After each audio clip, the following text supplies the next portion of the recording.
शुरू से पढ़ते हैं। During the golden year the studios were remarkable consist and stable enterprises, मतलब कि स्टेबल एंटरप्राइजेस थे इस ईयर में, गोल्डन एज में।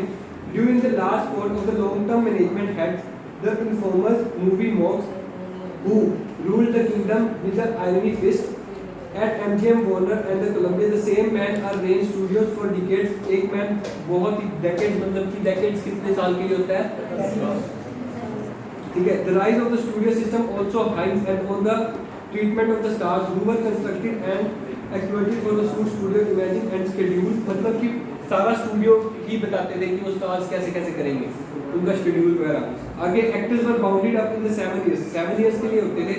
The studios was generally had all the options, stars would be, next line, इसके आगे लाइन लिखी हुई है, stars would be loaned out to the other production companies। इसका मतलब क्या है, स्टार को का मतलब क्या है इस लाइन का, उनसे कभी दूसरी कंपनी को खरीद सकते हैं उनको सर, लोन खरीदिए। इसका मतलब ये है कि अगर कोई कंपनी उनसे फेवर मांगे कि हम आपके एक्टर को अपने मूवी में रिलीज करना चाहते हैं, तो वो उनसे पैसे लेके अपना एक्टर दे देते थे। खरीदा नहीं जाता, 7 साल तक उनके साथ ही रहेगा। अगर वो उनके एक्टर को अपने कंपनी में काम करवाना चाहते थे तो वो उनका पैसा किसको जाएगा, कंपनी को जाएगा, एक्टर को नहीं जाएगा, क्योंकि एक्टर को उन्होंने सैलरी बेस पे 7 साल के लिए कॉन्ट्रैक्ट साइन कर लिया है। जैसे कि आजकल पंजाबी सिंगर्स के साथ होता है ना कि एक्टर सिंगर्स को साइन कर लेते हैं, उनको वो सैलरी बेस पे रख लेते हैं, और जो भी उनकी इनकम होती है from their concerts, from their musics, कौन किनके पास जाती है वो सारी इनकम, कॉन्ट्रैक्टर्स के पास, ठीक है। वही इसके अंदर 7 साल तक उनके साथ कॉन्ट्रैक्ट हो गया। लेकिन अगर कोई और स्टूडियो उनको मूवी में रखना चाहता है तो वो उनसे लोन आउट, मतलब कि उनसे पूछ के परमिशन लेके पैसे दे देते थे और उनको अपनी मूवी में रिलीज कर देते थे। इसका मतलब क्या हुआ, इस लाइन से क्या मतलब निकलता है, इस लाइन से आप अज्यूम कर सकते हैं कंपटीशन की, उनके अंदर कंपटीशन नहीं था, लेकिन कंपटीशन की बात तो हुई नहीं।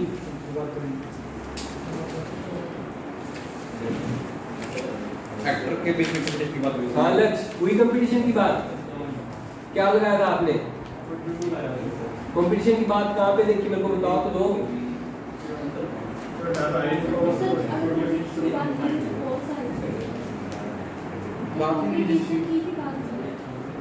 इसके अंदर पूरे पैराग्राफ में कंपटीशन की बात हुई है, कहीं पे बोला हो कि वो कंपटीशन कर रहे थे ना, कंपटीशन कहाँ पे होता है, अगर वहाँ पे बिड की बात कर देते हैं यहाँ पे, सर हम 5 एक्टर लगा दिए और उनकी बिड लगाएंगे, ये तो मैं लूँगा, ये तो मैं लूँगा, वहाँ पे तो कंपटीशन की बात भी होती है।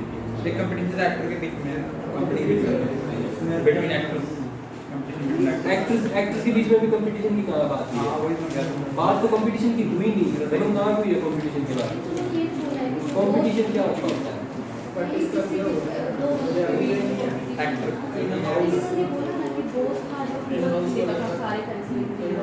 सारे पैसे बॉस लेगा, ऑप्शन की कोई बात नहीं हुई, उन्होंने ऑप्शन की बात नहीं हुई, उन्होंने क्या कहा कि वो एक्टर अपने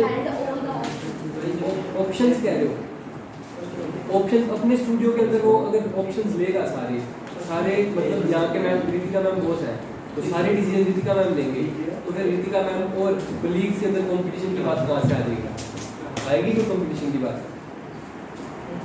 कंपटीशन की बात कब होएगी, जब 2 सेंटर होंगे और बॉस अलग अलग होंगे, उनके अंदर कंपटीशन क्या है, विद इन द स्टूडियो क्या कंपटीशन होगा,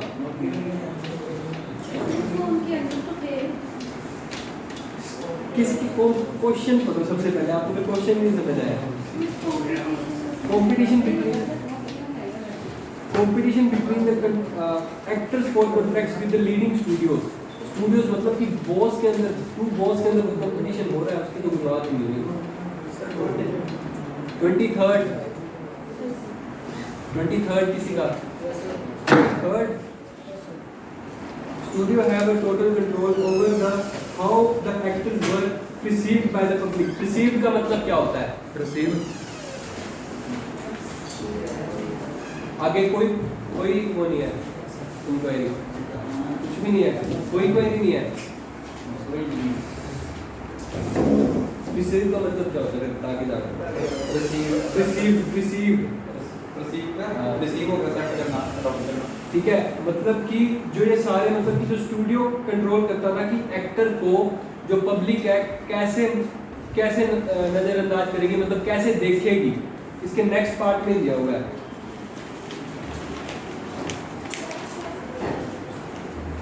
studio bosses could also force bad roles on the actors.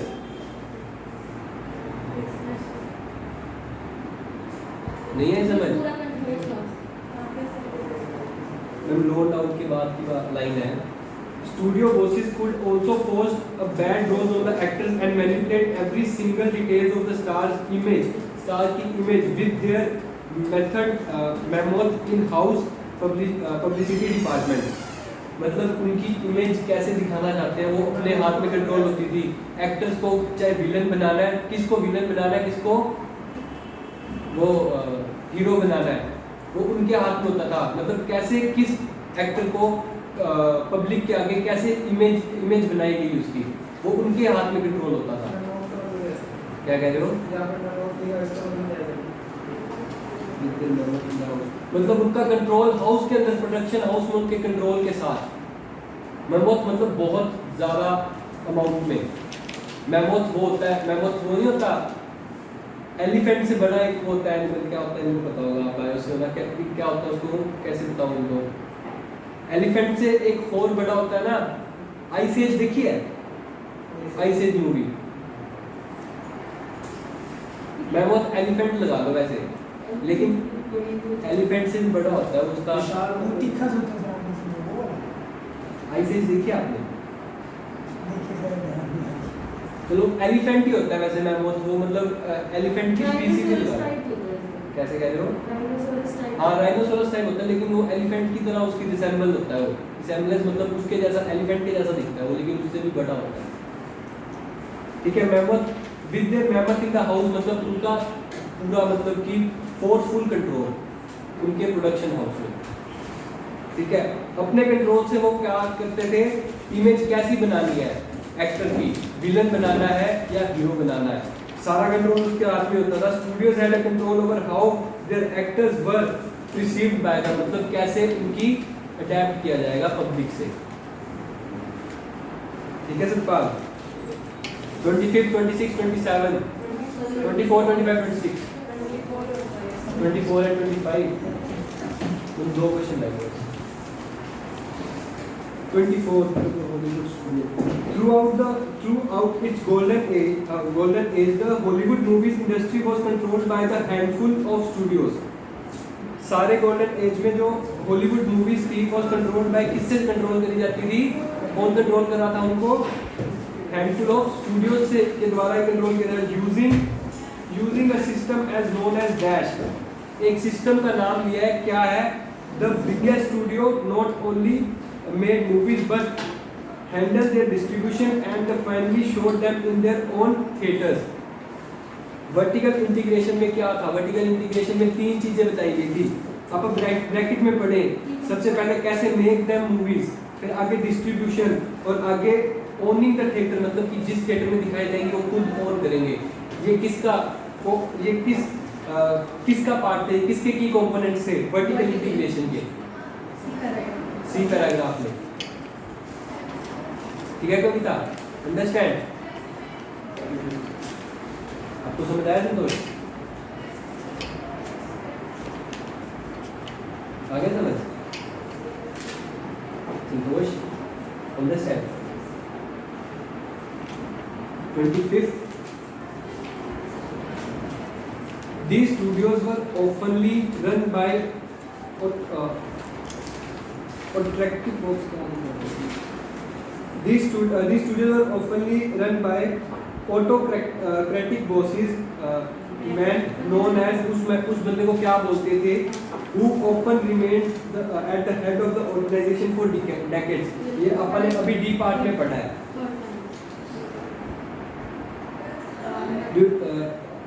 शुरू से पढ़ेंगे। During the golden age the studios were remarkably consistent and stable enterprises due to the large part of the long-term management heads in famous का उसके movies मेगल्स, मतलब कि उस person को क्या बोलते थे, movie moguls, who run their kingdom with their iron fist, मतलब आयरन फिस्ट मतलब आयरन रोड, मतलब कि अपने ही हाथ में सारी कमांड रखता था वो पर्सन।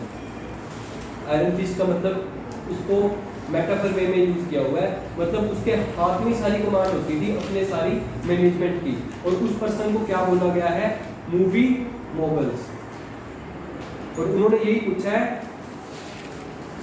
कि पर्सन को क्या बुलाते थे जो openly remain the head of the organisation for decades.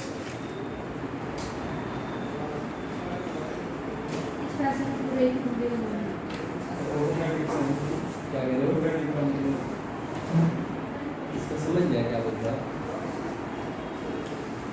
कौन सी लाइन में है, इसी लाइन में क्वेश्चन में द स्टूडेंट ओपनली, मतलब ऑटोमेटिक मतलब ऑटोक्रेटिक मतलब अपने हाथ में रखना, जो बॉसेस थे जो सबसे ऊपर, मतलब कि सिंगल हैंडेड, किसी के हाथ में मत देना।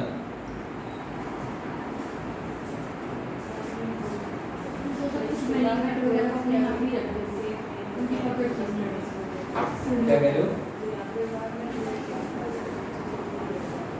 वार्नर ब्रोस, देखो मैम वार्नर ब्रोस की बात आगे की गई है, उन्होंने बताया कि वार्नर ब्रोस किसके अंदर सिलेक्ट किया, उन्होंने 4 कंपनीज के नेम बताए थे, 5 कंपनीज के, वार्नर ब्रोस, ये आगे Paramount, 20th century Fox, MGM and RKO, ये तो उन्होंने कंपनी के नेम बताए हैं। ये तो फिर आपको वार्नर ब्रोस तो वैसे नहीं बता सकते क्योंकि ये कंपनीज के नेम है। उन्होंने किसका नेम पूछा है, पर्सन को क्या बुलाते थे।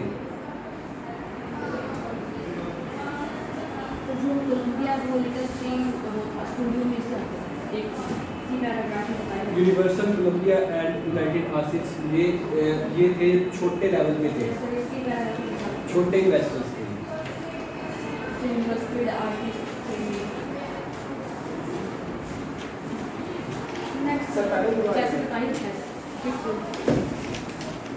ठीक है, क्लियर। किसी और क्वेश्चन में रहता हूँ, फर्स्ट पैराग्राफ बता दो सर वही है, किस में डाउट है, फर्स्ट क्वेश्चन में डाउट है, कोई बात नहीं। और आपको 26 11 ट्रू फॉल्स में लगा दो।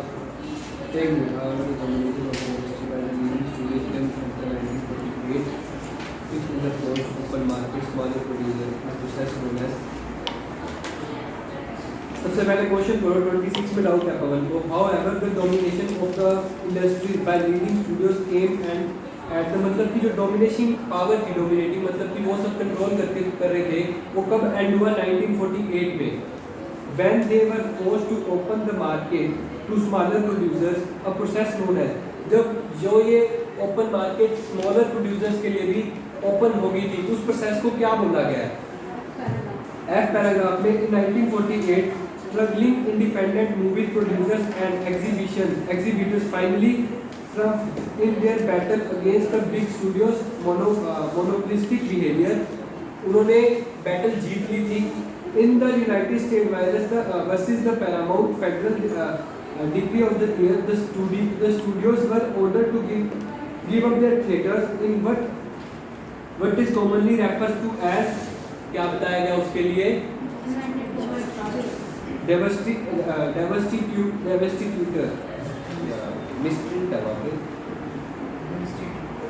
devastator, ठीक है, उसका रेफरेंस टू उनको उस डे को क्या बोला गया वो, और आगे उसको डिफाइन किया हुआ है हाइफन डाल के, opening the market to the smaller producers. Understand, और हाईलाइट भी करेक्ट है उसको, इनवाइटेड टू, ठीक है। Question number 1,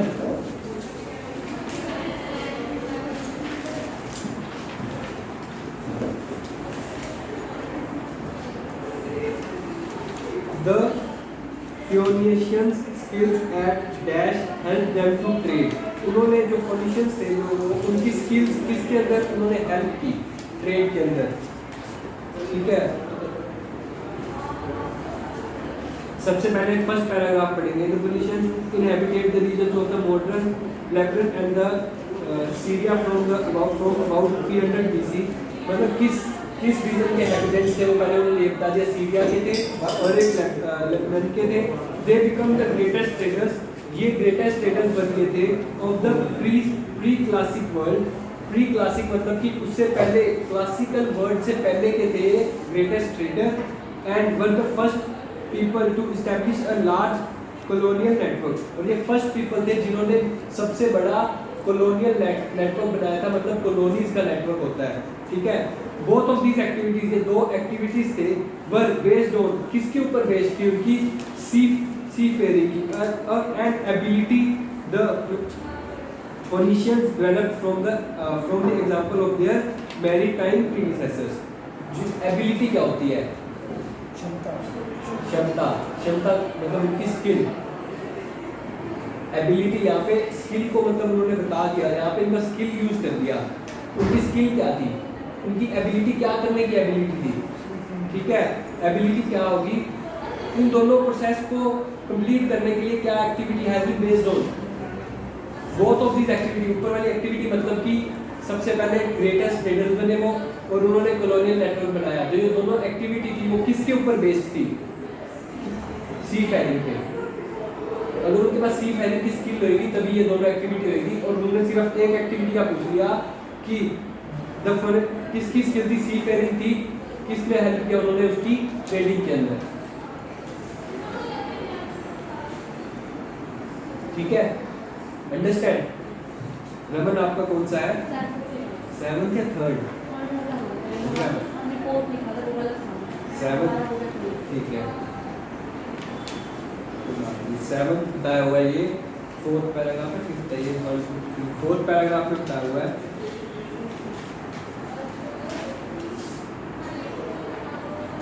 Phoenicia was famous for its luxury products।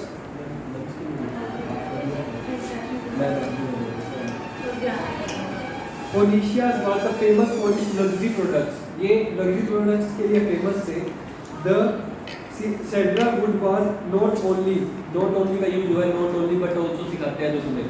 Not only ये सिर्फ सेरिया वुड नहीं बताते थे, जो एक्सपोर्ट करते थे टॉप क्वालिटी की timber for the architecture and ship building, but also and it also क्या करते थे crave, but it was also craved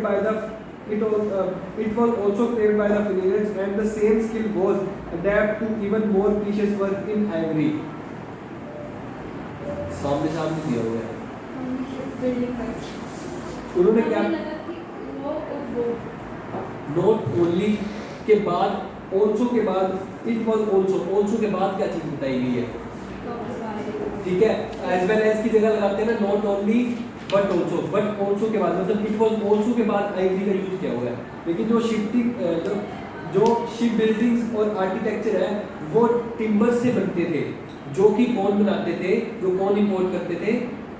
फोनीशियंस, ठीक है।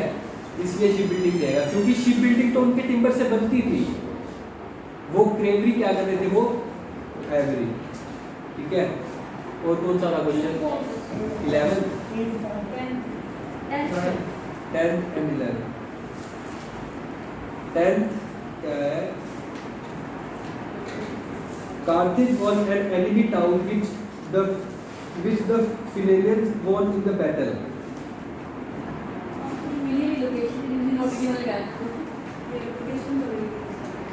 इन्होंने कैर्थेज बनाया था, लेकिन ये बताया गया कि वो एनिमी था।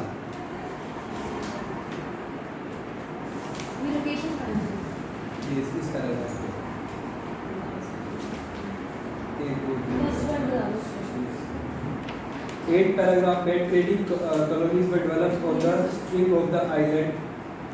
Trading colonies were developed on the string of the islands in the center of the Mediterranean, Crete, Sicily, Malta, Sardinia, Ibiza and also the coast of the North Africa। इन्होंने बताया कि colonies कहाँ पे बनाई। आगे the African colonies clusters in particular around the Great Promontory with the Sicily opposite forms the narrowest channel on the main meridian sea route, उन्होंने बताया कि कहाँ पे थे। फिर उन्होंने क्या बताया, this is the site of Carthage, और यही साइट थी कार्थेज की। उन्होंने यहाँ पे कॉलोनीज बनाई थी, उन्होंने कॉलोनीज बनाई थी, ठीक है। आगे कार्थेज की बात आगे भी, Carthage was the largest of the towns founded by the Phoenicians on the North African coast, and it rapidly assumed at a leading position along with the neighbor colonies. आपने लीडिंग से तो नहीं कर लिया इसका आंसर। लीडिंग पोजीशन का मतलब है कि जो और इन्होंने नेबर्स की इनकी कॉलोनीज थी ना, जो इन्होंने बनाई थी नेबर्स में कॉलोनी, उनके अंदर ये लीडिंग पोजीशन है। लेकिन इन्होंने कहीं से ये जीती तो नहीं थी, कोई बैटल की तो बात नहीं हुई, बैटल तो नहीं जीती थी किसी से, खुद बनाई थी इन्होंने। उन्होंने तो फाउंड की नोट गिवन का बात कि उन्होंने कॉलोनी जितने बनाई से थी। तो कॉन्ट्राडिक्ट हो गया, उन्होंने जितने नहीं से उन्होंने फाउंड की अच्छा उन्होंने ढूंढा था। जितना जितने नहीं से सबसे बड़ी बात उन्होंने क्या बताया कि उन्होंने कॉलोनी बनाई थी। हाँ, ये तो नोट गिवन तब आता कि उन्होंने कॉलोनी ना बनाई होती, कि ये बताया नहीं होता कि कैथिया में उन्होंने कोई कॉलोनी बनाई थी। कैथिया किसकी बात कर रहे हो आप? क्या कह रहे हो? एनिमी तो उसी में एक ही उन्होंने होता वहाँ पे है। कॉलोनी सेटल हुए थे वो, कैथरीन की बनी थी, लेकिन किसी से एनिमी से जीती थी उन्होंने, इसलिए फॉल्स है। नोट गिवन कब होता है इसका, कि उन्होंने कैथरीन की बात करी होती लेकिन वहाँ पे कॉलोनी बनाई नहीं होती, वहाँ पे अगर वो सेटल हुए ही ना होते। नोट गिवन समझ आया कब आएगा? 11 Phoenix reached at the Atlantic Ocean, जहाँ पे नेक्स्ट पैराग्राफ में बताया गया है, the subsequent spread and growth of the Phoenix colonies in the western Mediterranean and even out to the Atlantic Oceans of the Africa। इसको बाहर ही वहाँ तक पहुँच गए थे। अच्छा आउट मींस पहुंच जाना। Even out to the, by और टू का आप फर्स्ट उसमें ट्रांसफर में बताते हैं ना, एक तो 50 से 60 होगी, बाय 10% टू 60%, वहां तक पहुंच गया। हमने बहुत से खाए थे।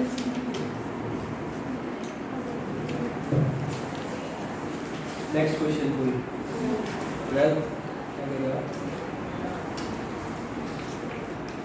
Parts of the Phoenix were conquered by the series of empire। conquered का मतलब जीत सर, क्या कह रहे हो? जीत होता है। मतलब हावी, उनके ऊपर, मतलब कि जो कुछ एम्पायर्स ने उनके अंदर अपने कंट्रोल में ले लिए थे। और ये नेक्स्ट पैराग्राफ में बात की हुई है, many of the coastal city of the Phoenix came under the control of the succession of imperial powers।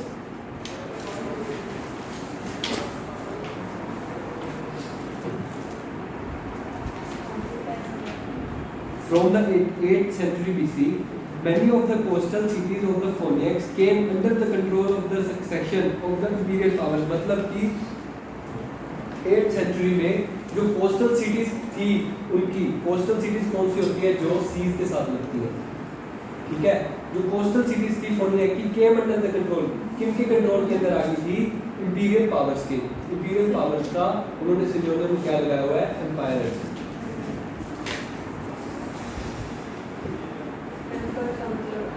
मतलब कि उनके कंट्रोल में आ गई थी, मतलब कि उन्होंने वहां पे राज कर लिया था।